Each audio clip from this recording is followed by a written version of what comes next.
검찰 정권의 100억짜리 군사 퍼레이드 도대체 왜? 박창식 전 국방홍보원장.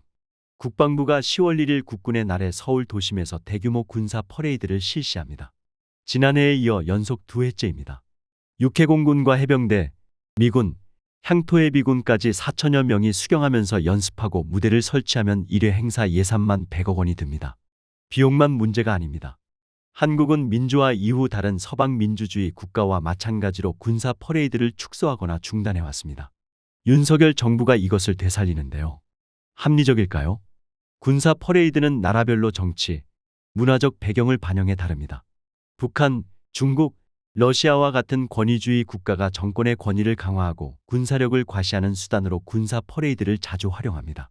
서방 민주주의 국가들은 이러한 행사를 자제하거나 대폭 축소하는 경향을 보이고 있습니다. 북한은 김일성 시대부터 군사 퍼레이드를 활발하게 실시했습니다.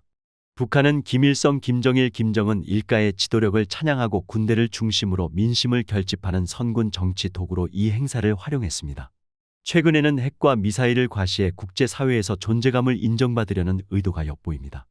중국도 공산당의 정치적 권위를 과시하는 수단으로 이 형식을 활용합니다. 중국은 1949년 10월 1일 중화인민공화국 수립 직후 베이징 천안문 광장에서 첫 대규모 군사 퍼레이드를 열었습니다.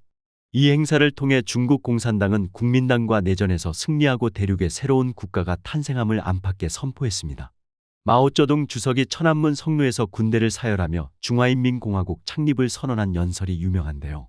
이후 중국은 매년 국경절에 군사 퍼레이드를 열어 사회주의 국가의 군사적 성과를 과시하고 있습니다. 러시아는 1945년 6월 24일 모스크바 붉은 광장에서 나치 독일을 물리친 소련군의 승리를 기념하기 위해 첫 대규모 군사 퍼레이드를 열었습니다. 이때 소련군은 노획한 독일군 군기를 지도부 앞에 무더기로 던지는 의식을 거행했습니다. 소련의 승리를 극적으로 표현했죠. 소련 붕괴 이후 러시아는 군사 퍼레이드를 축소하거나 중단했습니다. 보리스 옐친 대통령 집권기에는 정치 경제 위기 때문에 대규모 군사 퍼레이드를 벌일 여력이 없었습니다.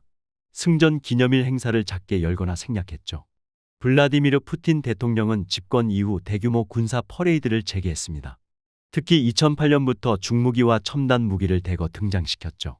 군사력을 과시해 강국 위상을 회복하겠다는 의도를 드러냈죠. 권위주의 국가들은 국민을 결속시키고 정권의 강력함을 과시하는 수단으로 군사 퍼레이드를 많이 활용합니다. 공산주의에서 군대는 당의 도구이며 당은 정치 조직입니다. 군대를 정치적으로 활용하는 데 대한 부담이 없죠. 미국, 영국, 독일 등 서방 민주주의 국가들은 대규모 군사 퍼레이드를 좀처럼 열지 않습니다.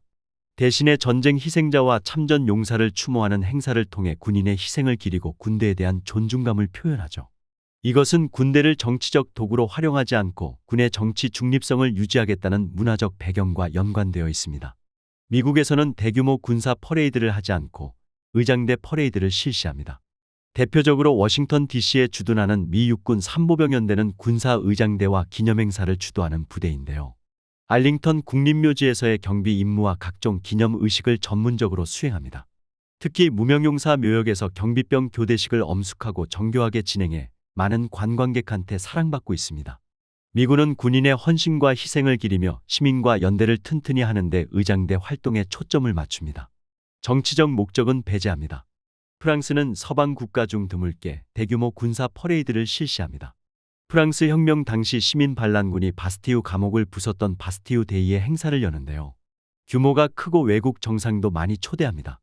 프랑스 군대가 자유평등박애라는 공화국 정신을 수호한다는 점을 내세우는 동시에 프랑스가 국제정치 무대에서 강국 위상을 유지하려는 목적도 있죠.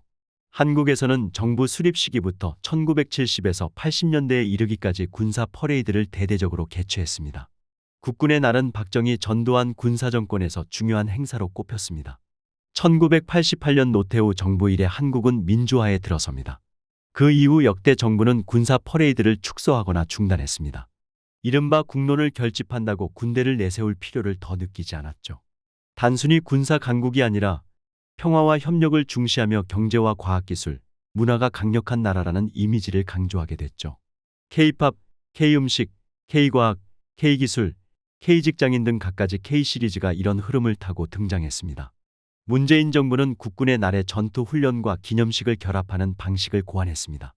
2021년 국군의 날을 보면 경북 포항도구 해변에서 해병대가 해공군과 육군 지원을 받아 상륙 훈련을 하고 상륙 임무 완수를 대통령한테 보고하는 형식으로 진행했죠.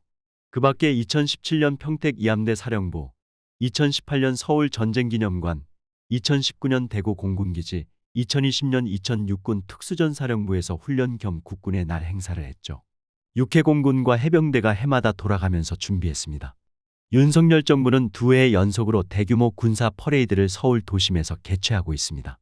국방부는 보도자료를 통해 국내외 안보 상황을 고려하여 강한 국군으로서 압도적인 국방력을 과시하겠다고 설명합니다. 한층 더 강화된 한미동맹과 글로벌 군사협력, 힘에 의한 평화를 구현하는 정예 선진 강군의 능력태세 의지를 현시함으로써 튼튼한 안보, 강한 국방을 국민이 체감하도록 하겠다고 합니다. 군대의 존재와 임무 준비 태세를 시민에게 알리고 지지를 얻는 일은 매우 중요합니다.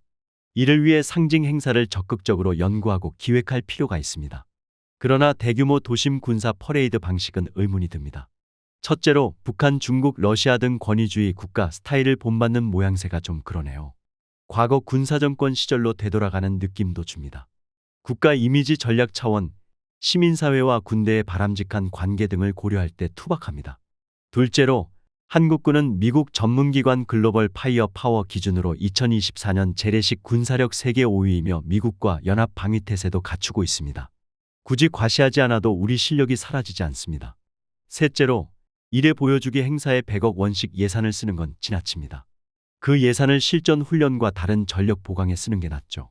장병들한테 오와 열을 맞추는 시가행진을 장기간 연습시키는 것도 장병 사기를 떨어뜨릴 수 있습니다. 국가 이미지와 민군 관계, 대북 억제, 비용, 장병 사기 등을 두루 고려해서 대안을 연구해 나가면 좋겠습니다.